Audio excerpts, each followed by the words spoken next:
Hi friends, welcome to நம்ம வீட்டு savings. இப்போது 1,00,000 ரூபா நீங்கள் இன்வெஸ்ட் பண்ணுறீங்க. அந்த 1,00,000 ருபீஸ் 10 லட்சம் கூட ஆகலாம்.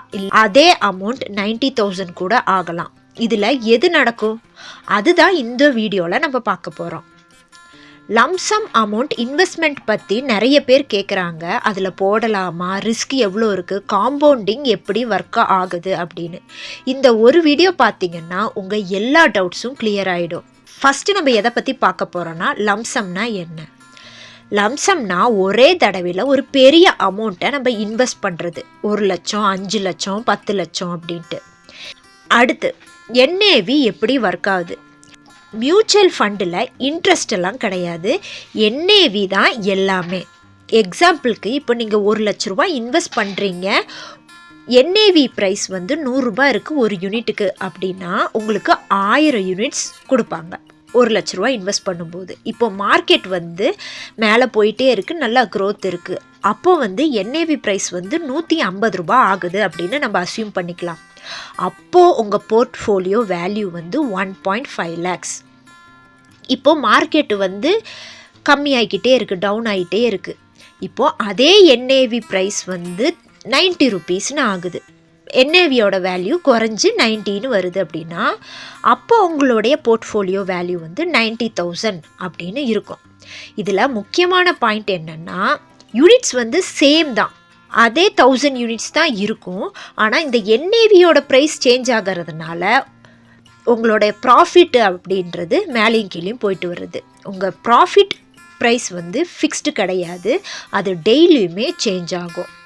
இப்போது 1 லட்ச ரூபா போடுறோம், அது வந்து 1.5 லட்சமாக மாறினதுக்கப்புறம் அதை பார்த்த உடனே பல பேர் சேல் பண்ணிடுவாங்க. இப்போ மார்க்கெட் டவுன் ஆகுது, நம்ம போட்ட 1 லட்ச ரூபா 90,000 ருபீஸாக ஆயிடுச்சு அப்படின்னு சொல்லும்போது பேனிக்கில் சில பேர் சேல் பண்ணிடுவாங்க. இந்த ரெண்டுலேயுமே லாஸ் தான். இப்போது முக்கியமான கான்செப்ட் காம்பவுண்டிங்கை பற்றி பார்ப்போம். காம்பவுண்டிங் அப்படின்றது ப்ராஃபிட்டுக்கு மேலே ப்ராஃபிட்டு பில்ட் ஆகிறது தான். இப்போது 1 லட்ச ரூபா இன்வெஸ்ட் பண்ணுறீங்க. 20 வருஷத்துக்கு முன்னாடி ஒரு 1 லட்ச ரூபா போட்டு வச்சிங்க. இப்போ ஆவரேஜாக 12% உங்களுக்கு ரிட்டர்ன்ஸ் வருது அப்படின்னு சொல்லி அஸ்யூம் பண்ணிக்கலாம். இப்போ ஃபைனல் அமௌண்ட் இதில் என்ன வரும்னா 9.6 lakhs வரும். இப்போது ஃபஸ்ட்டு இயரில் அது வந்து 1.12 lakhs இருக்கும்.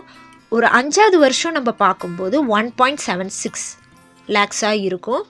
10 வருஷத்தில் அந்த அமௌண்ட் வந்து 3.1 lakh மாறி இருக்கும்.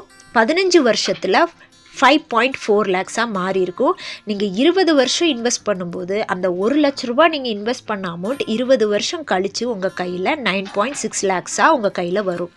ஃபஸ்ட்டு 10 வருஷம் ஸ்லோவாக தான் இருக்கும். நெக்ஸ்ட் இயர் தான் அந்த எக்ஸ்ப்ளோஷனே ஸ்டார்ட் ஆகுது. இந்த 9.6 lakhs ஸ்ட்ரெயிட் லைனில் அப்படியே மேலே க்ரோத் ஆகி நம்மளுக்கு வராது. நடுவில் மார்க்கெட்டு டவுன் ஆகும்போது ஒரு 3 lakhs இருந்தால் ஒரு அமௌண்ட் 2.5 lakhs ஆகிருக்கும்.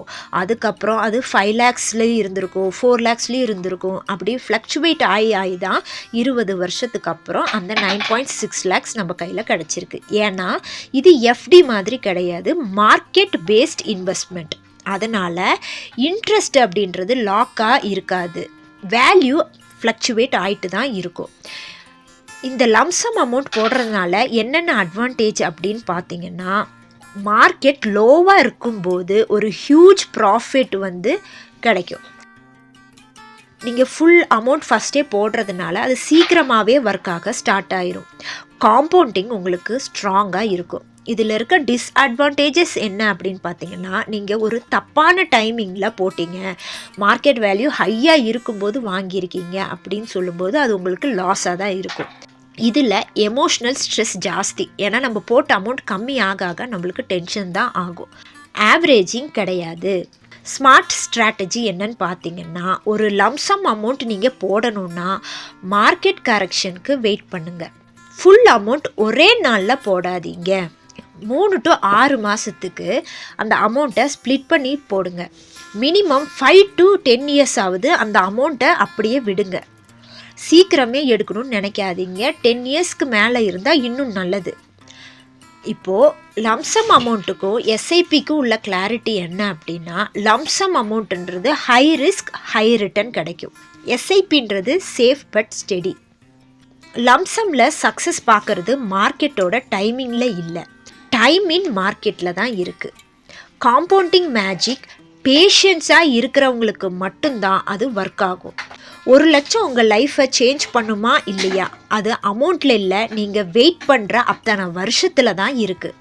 நம்ம வீட்டு செல்வம் வளர்ந்து கொண்டே இருக்கட்டும். இந்த வீடியோ உங்களுக்கு பிடிச்சிருந்தா லைக் பண்ணுங்கள், உங்கள் ஃப்ரெண்ட்ஸ் அண்ட் ஃபேமிலிக்கு இந்த வீடியோவை ஷேர் பண்ணி விடுங்க. மறக்காமல் நம்ம வீட்டு சேவிங்ஸ் சேனலை சப்ஸ்கிரைப் பண்ணி வச்சுக்கோங்க. தேங்க்யூ ஸோ மச் ஃபார் வாட்சிங் திஸ் வீடியோ.